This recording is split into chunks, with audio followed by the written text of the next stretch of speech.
I called my parents to tell them my wife died in a boating accident and my daughter was in a coma. They said they were busy at my brother's engagement party. A week later, they came demanding 50% of the insurance payout. I handed them a photo of my wife and daughter. The color drained from their faces as the reality finally hit them.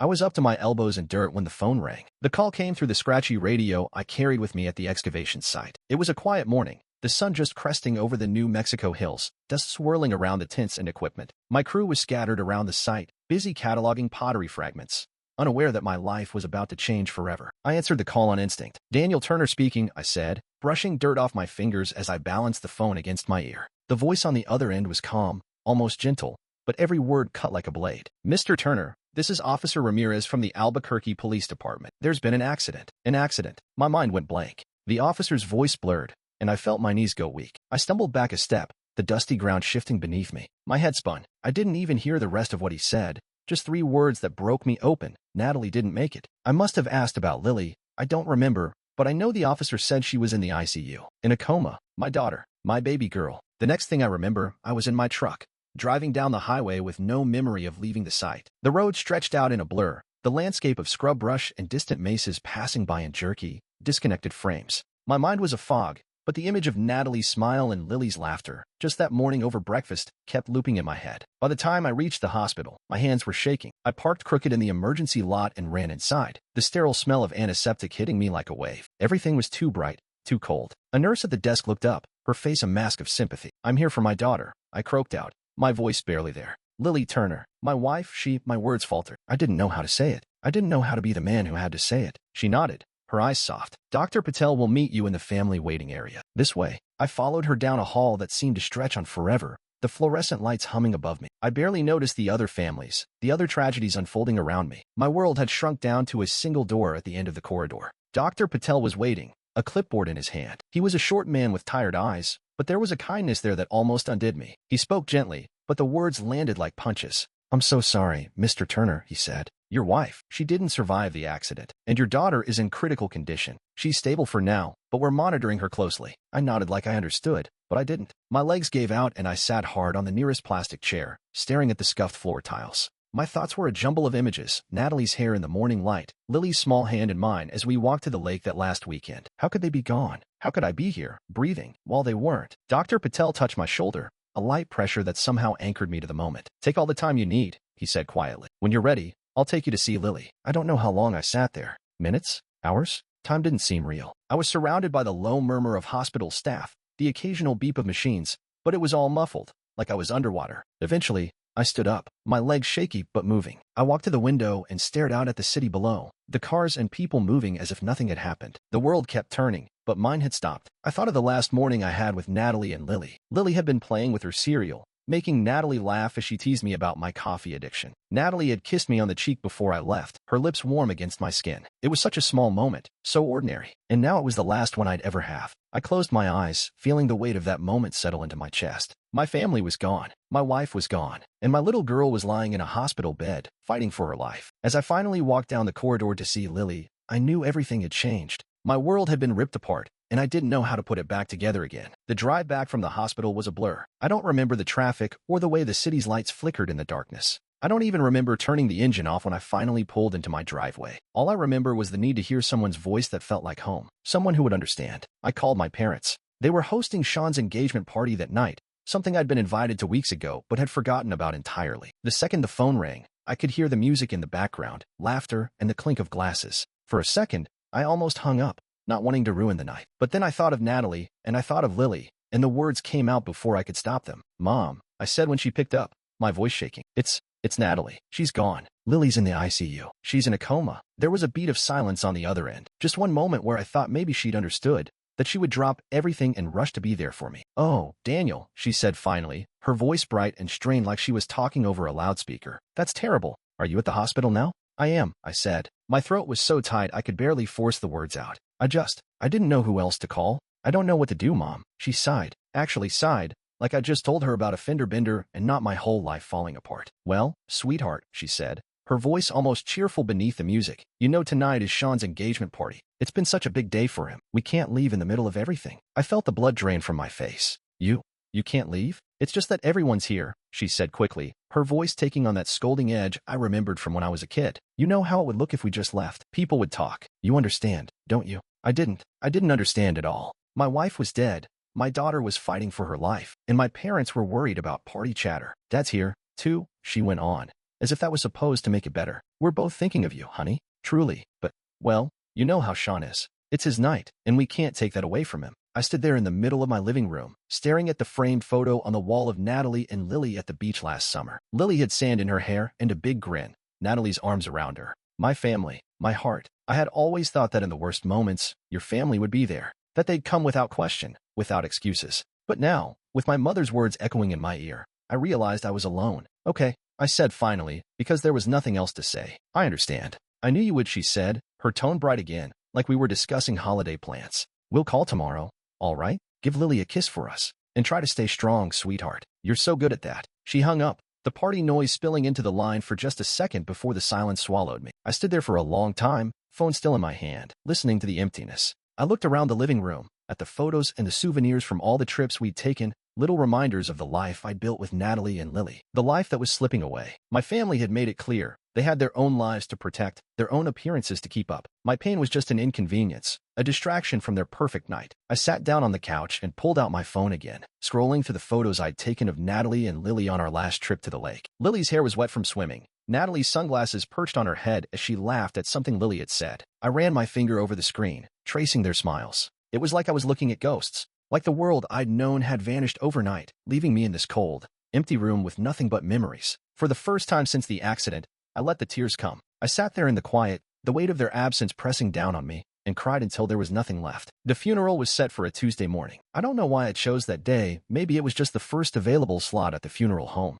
Or maybe I wanted it over as soon as possible, to get through the motions and then figure out how to live in a world without Natalie. Malik was the only one who offered to help. He was an old friend from grad school, the kind of guy who never asked for anything but was always there when you needed him. I didn't even have to ask. He showed up at my house the day after I told him about the accident. A quiet presence who didn't try to say the right thing, just sat with me in the living room while I stared at the wall. On the day of the funeral, he drove me to the small chapel near the cemetery. I sat in the passenger seat, my mind blank as the world passed by. I couldn't stop thinking about how Natalie would have hated all this, how she'd have wanted something simple, not a big show. She was always more comfortable in jeans and a t-shirt than in anything fancy. But here I was, in a suit that felt too stiff, arranging flowers and caskets and readings like it mattered. The chapel was small, the kind of place that smelled like old wood and flowers that had started to turn. Malik took a seat in the back while I stood by the entrance, shaking hands and murmuring thank you to everyone who came. Most were friends of Natalie's from work, people who had known her laugh and her kindness, but not the little things, like how she'd sing off-key in the kitchen on Saturday mornings,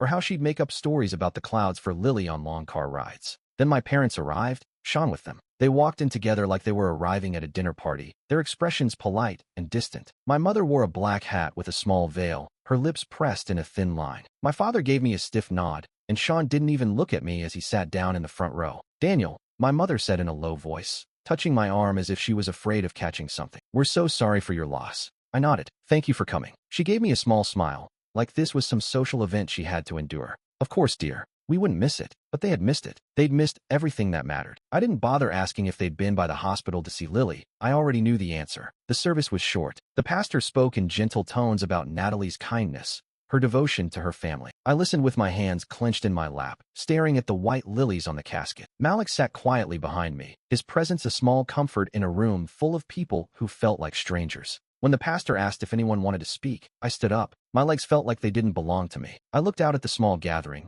my voice catching as I tried to find words. Natalie was everything to me, I said finally. She was my partner, my friend. She was the best mother I could have ever asked for Lily. And I don't know how I'm supposed to do this without her. My voice broke, and for a moment I thought I wouldn't be able to go on. But then I saw Malik in the back row, his steady gaze holding me up. I promise you, I said, my voice trembling. I'll take care of Lily. I'll make sure she remembers how much you loved her. And I'll keep going, somehow. I sat down, my chest heaving with the effort of holding it together. When the service was over, people filed out, offering me more empty condolences. My parents lingered by the door, Sean checking his watch like he had somewhere better to be. My mother leaned in close. Daniel, we have an early flight tomorrow, she said, her tone almost apologetic. We'll have to head out soon. I nodded, too tired to argue. Of course. They left before the casket was even lowered into the ground. I watched them walk down the steps of the chapel, their heads bent together, already moving on to whatever came next. Malik came over then, his hand on my shoulder. "You don't have to do this alone," he said quietly. "I know," I said, though in that moment I felt more alone than I ever had in my life. The cemetery was quiet, the wind stirring the grass around the gravestones. I stood there as the casket was lowered, the finality of it hitting me like a punch. My wife was gone. My parents were gone in their own way, too. But I still had Lily. I still had that small, fragile hope that she'd wake up and I'd find a way to be enough for her. As the sun slipped behind the clouds, I turned away from the grave, my heart heavy but resolute. I didn't know what the future would look like, but I knew one thing. I wouldn't let them break me. Not now. Not ever again. A few days after the funeral, I was back at the house, trying to sort through the mountain of paperwork that comes with death. Insurance forms, hospital bills, endless signatures. The house felt too quiet, the walls echoing with memories I wasn't ready to face. Malik had been checking in, but even he couldn't fill the silence that had settled over everything. I was in the middle of reading through one of the insurance policies when I heard the knock at the door. It was sharp, insistent. I almost ignored it. I wasn't in the mood for visitors. But something in me said to open it. My parents were standing there, Sean right behind them. My mother's face was tight, lips pressed into that same thin line she'd worn at the funeral. My father looked bored, like this was another errand he couldn't be bothered to care about. Sean, though, he had that hungry look in his eyes, the one I'd seen too many times when he thought there was money to be made. "Daniel," my mother said, her voice sugary sweet. "May we come in?" I stepped aside, more out of habit than anything else. They walked in like they owned the place, their eyes scanning the living room as if they'd never been here before. My father made a noise of disapproval when he saw the stack of unopened mail on the table. "We've been meaning to talk to you," my mother said, settling herself onto the couch like she was here for tea, not a confrontation. "About the insurance money." I frowned. "What about it?" She clasped her hands in her lap, her voice calm and rehearsed. "Well, you know how much we supported you over the years, your education, the help we gave when you were just starting out. It's only fair that some of that money comes back to the family." I blinked, not sure I'd heard her right. "You're talking about the insurance payout from Natalie's death." She nodded, like it was the most reasonable thing in the world. "Of course, dear. It's a lot of money, and your father and I have been, well, we've been under some strain financially. And you know Sean has that startup idea. This could really help him get off the ground." Sean leaned forward, his face eager. "It wouldn't be much, Daniel. Just half. That way, everyone benefits." I looked from one to the other, the disbelief turning to something darker in my gut. "You think I'm going to give you half of the money that's meant to take care of Lily and me?" Sean shrugged. "Come on, man. You wouldn't even have that money if it wasn't for everything Mom and Dad did for you. They've always had your back. Now it's your turn." I felt like the air had been sucked out of the room. I thought about Natalie, how she would have laughed at the absurdity of this moment. Or maybe she would have cried. She always believed that family meant something more than blood. My mother tilted her head, her eyes soft and pitying. "Daniel, we know you're grieving, but this is how family works. We take care of each other." I shook my head. "No, this money is for Lily, for her care, her future." Sean's mouth twisted. "Don't be so dramatic. Lily's a kid. She'll be fine. But my startup, this could change everything for me. You wouldn't even notice the difference." I stared at him, at the entitled smirk on his face,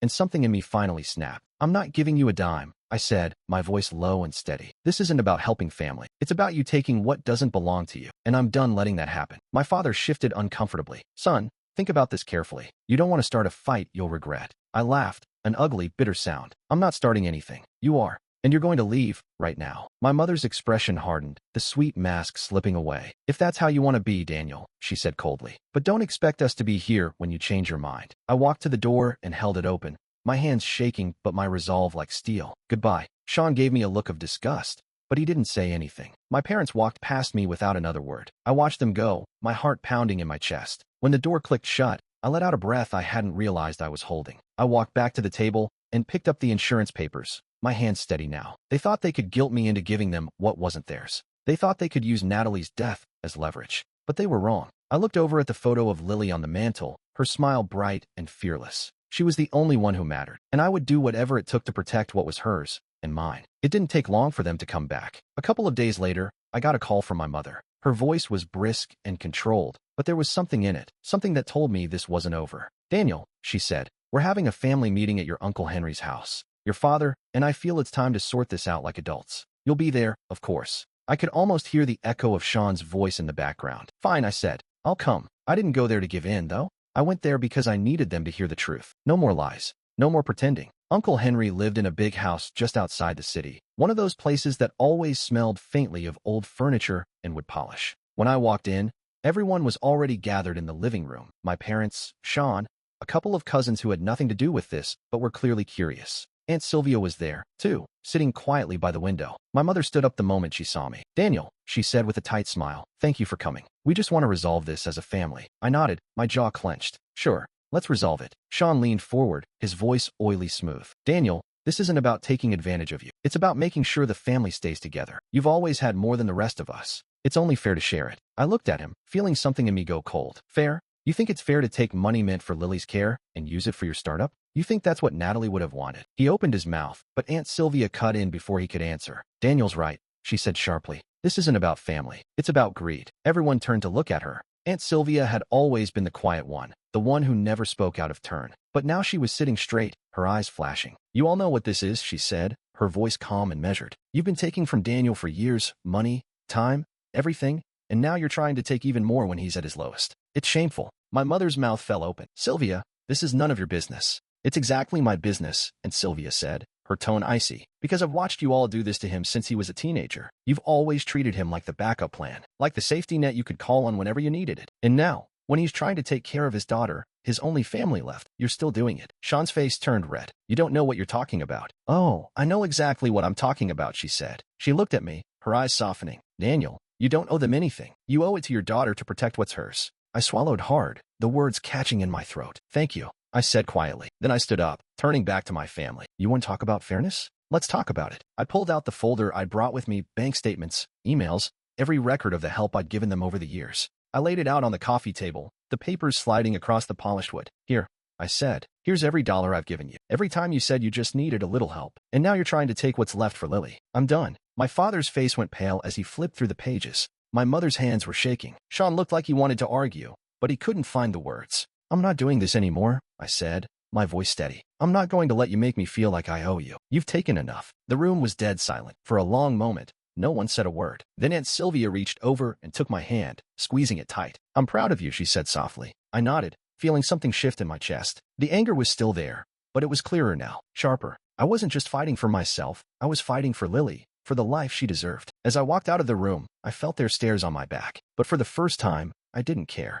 Let them talk. Let them whisper. I was done letting them steal from me. And I was done letting them decide who I was supposed to be. The next morning, I woke up with a new kind of determination burning in my chest. For too long, I'd let my family twist things around, turn my generosity into some kind of debt I owed them. Aunt Sylvia's words kept echoing in my mind. She'd seen it all along, how they'd taken from me, how they'd never once thought about giving back. I needed to know just how deep it all went. I pulled out the dusty cardboard box that I'd shoved in the back of the closet years ago. It was filled with old tax returns, loan documents, receipts, every bit of paperwork I'd ever signed or kept. I'd always been meticulous with money. Maybe it was a habit I'd picked up in college, or maybe it was because I'd always felt like I had to prove I was responsible. But now, that habit felt like the only armor I had left. I started combing through the stack, my eyes scanning every line, every number. At first, it was small things, notes about helping my parents pay off credit cards, loans I'd co-signed for Sean back when he was trying to launch his first business. I'd always told myself it was just family helping family. But as I kept going, a pattern started to emerge. There was an education fund my grandparents had set up for me years ago, something I'd barely even thought about. I found the paperwork for it buried in the box, a line item I'd never paid much attention to. But as I read through the statements, I felt my stomach twist. The fund was supposed to be for my college education, but the withdrawals didn't line up with my tuition bills. Instead, there were transfers, thousands of dollars, marked with Sean's name. I flipped through the pages, my hand shaking. There were even notes in my father's handwriting, little reminders about reallocating the money. Like it was theirs to move around, theirs to spend. I sat back in the chair, my heart pounding. All those years they told me how lucky I was to have their help, how much they'd done for me. But it wasn't true. They'd taken what wasn't theirs. They'd stolen from me before I was even old enough to understand what was happening. The more I dug, the more I found. Old emails between my father and Sean, discussing how to shift the burden of payments onto me. Copies of checks I'd written for emergencies that turned out to be vacations, or upgrades to their house, or Sean's endless string of half-baked startup ideas. They'd use me like an ATM. And the worst part was, they'd always acted like it was my duty to keep them afloat. I spent hours poring over everything, the weight of it all pressing down on me. But as the sun dipped below the horizon, something shifted in me. I wasn't just angry anymore. I was resolved. For the first time, I wasn't going to let them rewrite the story. I was going to take back the truth. I made copies of everything, every bank statement, every email, every transfer. I organized them into neat folders, labeled them by year and by name. By the time I was done, the living room floor was covered in papers, the evidence of years of manipulation and deceit. I sat back, exhausted but clear-headed. This wasn't just about money. It was about control, about how they'd always see me as the one who would keep them safe, no matter what it cost me. But I wasn't going to play that role anymore. I thought about Lily, about how she was still in the hospital, her small body fighting so hard to hold on. She was the only family I had left, the only one who mattered, and I would make damn sure she had everything she needed to heal, to grow, to live a life free of the shadows they'd cast over mine. As I packed the files away in a locked cabinet, I felt a sense of purpose settle into me. I was done letting them steal from me, and I was done letting them decide what kind of father I would be to Lily. From now on, I would protect her, and I would protect what was mine. A week later, I arranged a meeting at my lawyer's office.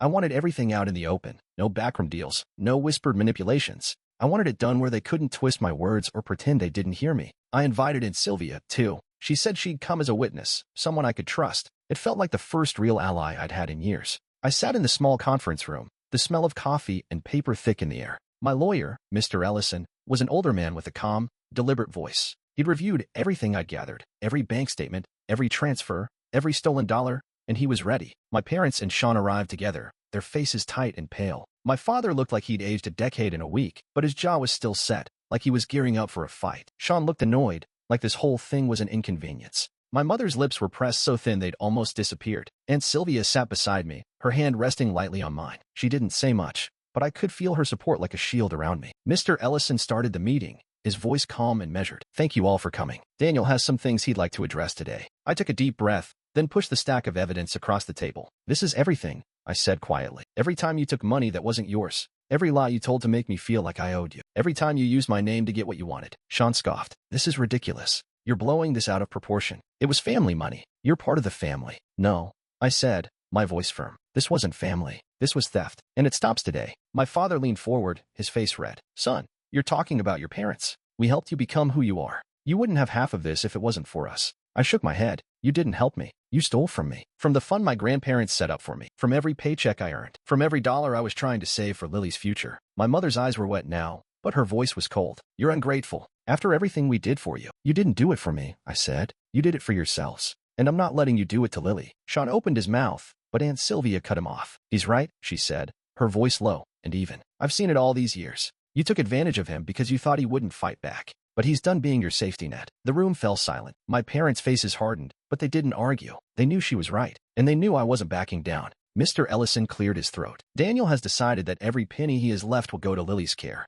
There will be no sharing, no family payout, and we have the legal paperwork to make sure of it. Sean slammed his hand on the table. You can't just cut us out. We're family. You cut yourselves out, I said, my voice steady. You did it the second you decided your comfort was worth more than my daughter's life. My father's face fell, the fight finally draining out of it. My mother looked away, tears slipping down her cheeks. Sean just sat there, his shoulders slumping, like he couldn't believe he'd actually lost. Mr. Ellison slid the paperwork across the table. If you want to contest it, you're welcome to try. But I think you know how that will end. They didn't even reach for the papers. They knew. And I think, in some small way, they knew it was over. As they got up to leave, and Sylvia squeezed my hand again. You did the right thing, she whispered. I'm proud of you. I watched them walk out of the room, their heads down. For the first time in years, I felt the weight lift off my shoulders. They couldn't touch Lily's future. They couldn't steal another piece of me. I turned to Mr. Ellison. Thank you, I said quietly. He gave me a small, satisfied smile. You did the hard part, Daniel. You took your life back. As I left the office, I felt the cold winter air hit my face. But it didn't feel as harsh as it had before.